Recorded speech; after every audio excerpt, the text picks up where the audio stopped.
young workers in particular that will be entering the field, that it is important to join a union. It's a fundamental right. You don't have to be scared. It is in the Constitution, which is the superior law of this country. Thank you.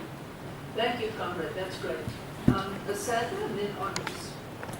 Thank you, David. I have a very simple question. I wanted to find out, do you think this strategy would work in other sectors? I'm thinking about mining, for instance, where there's been an increase in labor broking, but it seems to me, at least, that the industrial relations in mining are quite different from the post office. Not only that, but you've emphasized this informal way of organizing, and I'm wondering, would workers in other sectors be able to do this very effective way? Thanks, Asada. Andres? Thanks for a really great presentation. Where are you taking this in terms of theory? Are you engaging Jennifer Chun on organizing on the margins? Are you entering into a conversation with standing on the precariat? Is this about, is the South African system, in terms of the class system, becoming one of permanent workers versus casual workers? Is there kind of labor aristocracy where so I'm just interested in the broader, the theoretical implications, where you're taking it. Thanks, Andres. I'll take one more and then I'll stay able to respond. Comrade at the back. Thank you. My name is Johnny. I'm from the Kwame Nkrumah Institute. We are a social justice leadership organization based in Johannesburg. The presentation is very good. I think I witnessed the beatings. I think I was working around the airport in 2003-04, and I saw the people who were cleaning the airport were actually beaten. Some women were stripped naked. It wasn't good. But from this presentation, something that I would like to take is that media is a way of framing threats. The same with capitalism. It ensures people who actually don't know what they're actually doing. So the way the nation gets in touch with the unionists is when people are destroying things in town. That is maybe when people will see. But I think as a filmmaker now, where I'm teaching, this is a very good strategy. I think there's a saying that says, you must never doubt the fact that a very small group of people who are committed can change the world. So 100 people going out against a very big establishment, this looks like a very good film, if it can be put that way. But I just want to know the way forward in terms of engaging many other young people. What I see here in terms of the wider reflections on emphasizing inequality in South Africa is a key problem. Because a lot of times we look at this as people wanting things they don't even know what they are looking for. Meanwhile, these are people with families, they work every single day, they are not that well paid.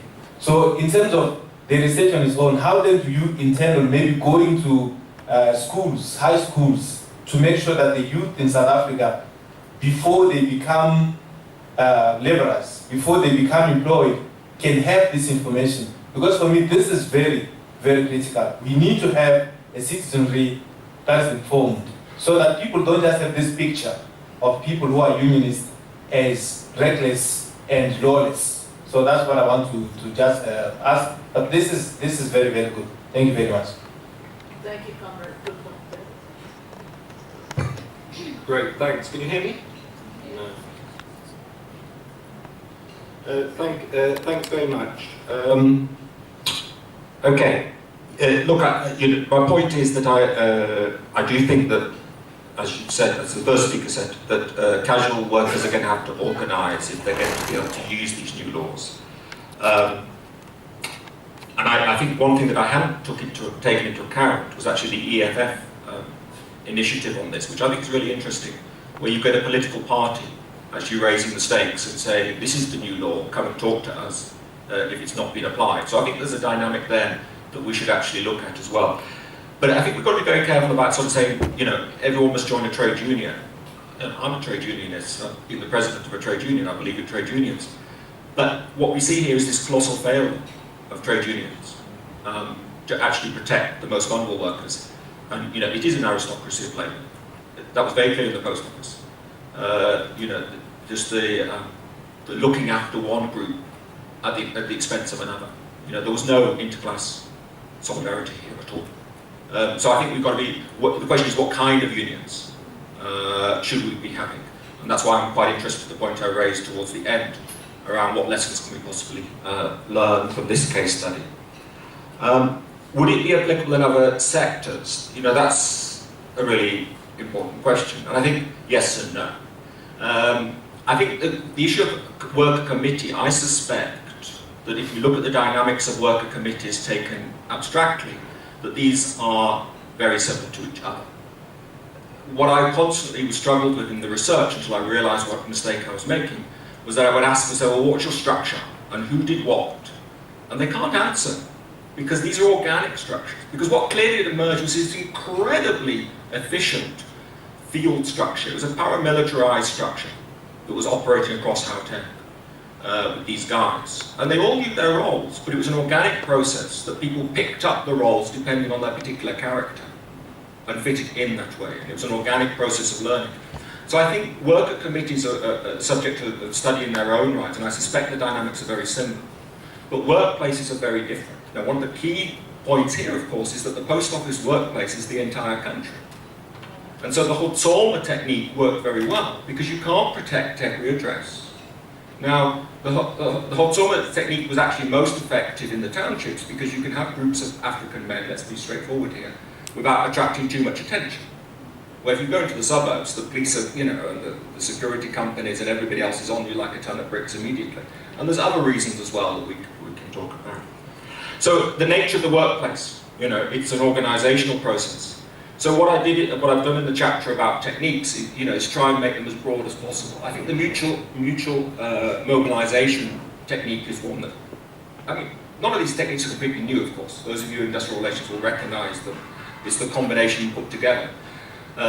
You know, and so, for example, where you've got cleaning workers who are outsourced, you know, it seems to me the obvious mutual mobilisation process you use is cleaners from one a completely different company coming to take out workers in one other. So not between depots of the post offices, as this was the case, but actually forming some kind of organisation of cleaning workers, and you mutually mobilise between them. So I think, you know, you've got to adapt, realise what's specific to the post office situation and what can be generalised and learned. Because these guys learned as they went along. They didn't have a manual to follow, and yet, you know, it emerged.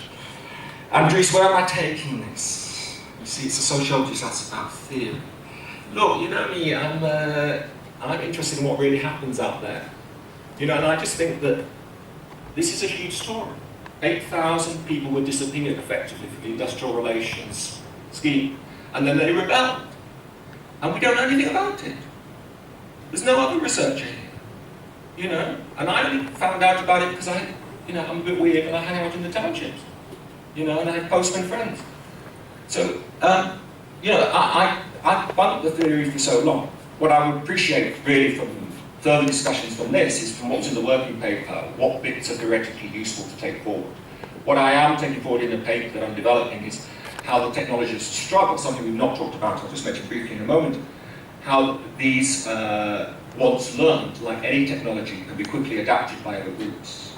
So, you know, there's not high theory, but it seems to me incredibly important if we understand the South African situation. And I'm not really interested in theory per se, but in understanding what's going on in South Africa and what can we do about it. But I would love a discussion with you about some theories that I need to put in the literature review of the articles that I'll be writing. And then finally, from the social justice colleague, look, I think, you know, the strategies you've got to be, there's good and bad here. There's good and bad here. You know, there's deep moral issues. You raise them around the meetings. And I don't take these lightly. So, what happened in the post office is that the coup lost control of the workforce. Workers learned how to struggle. They learned how to stop. The workforce is now fragmented. You've got 4 unions, 3 recognised unions, 4 unions, and other groupings inside the post office. They're all in competition with each other.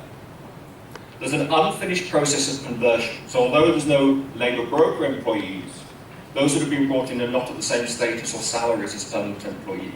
So you've got unfinished business. You've got the normal industrial relations issues of pay increase.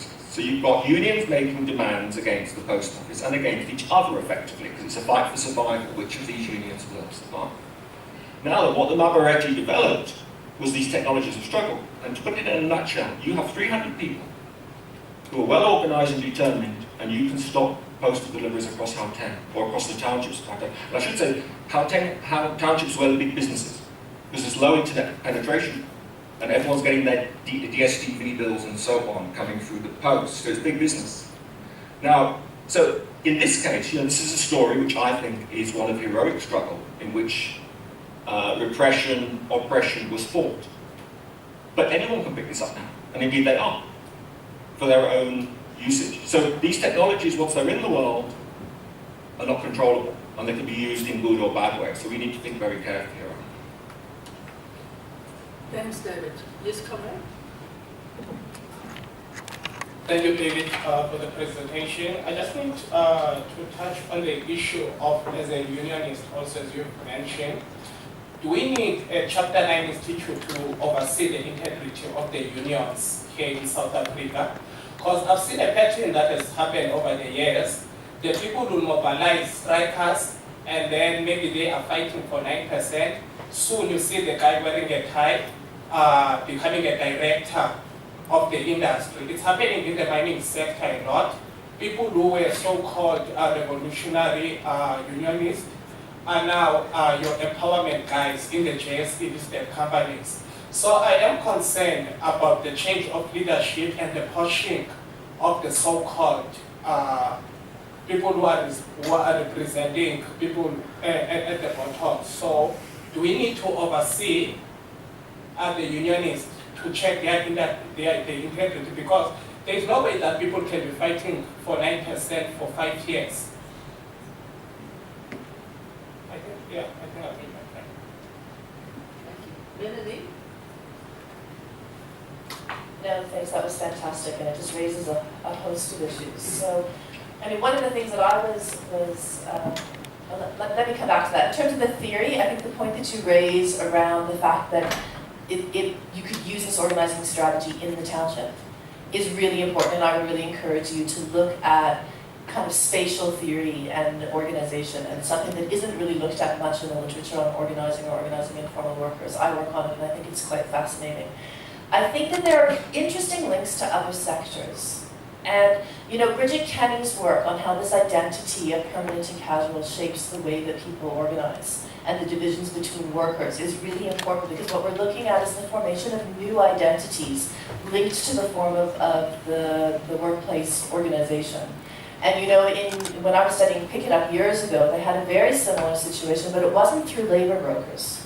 It was Pick It Up directly hiring casuals. Right? I mean, there were also labor brokers, but even there were the permanent workers, and then there were the casuals, and then there were the permanent casuals.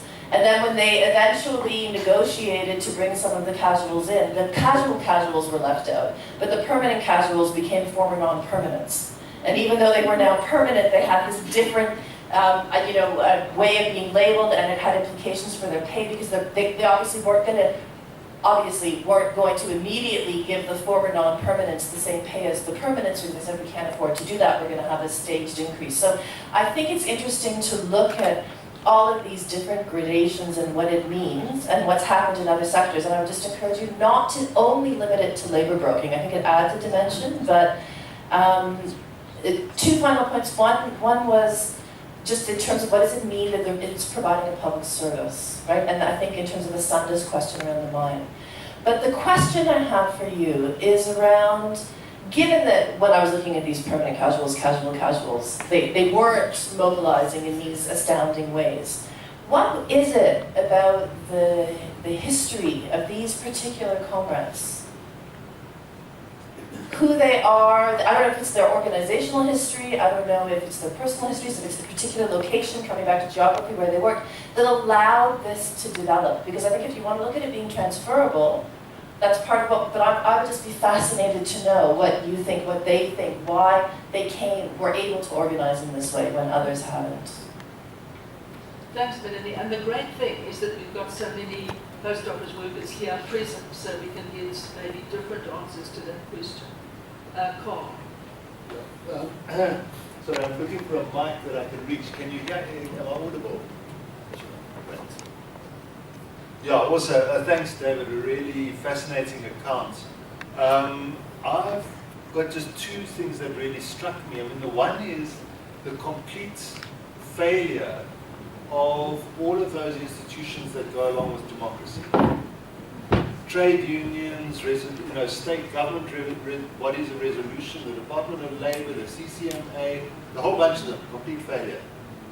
And I think that really goes, I mean, if you want to, I mean, the theoretical issue, it's got to do with the concept of democracy. And it seems to me here there's a real analogy with what's happening in township rebellions, where informal organization and violence become the only way to get a voice in South Africa. So I think that's a really important understanding is the way, the way democracy actually becomes a necessity.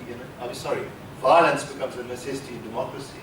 The other thing is an interrogation of tactics, because it does seem from your account that the Toma, the Toma strategy wasn't that successful. The post office, in your argument, the post office was able to tolerate casual workers, whether they were at work or not at work or in ICUs. But what really made the difference was going to the houses of important people and threatening violence. So that's a very different thing.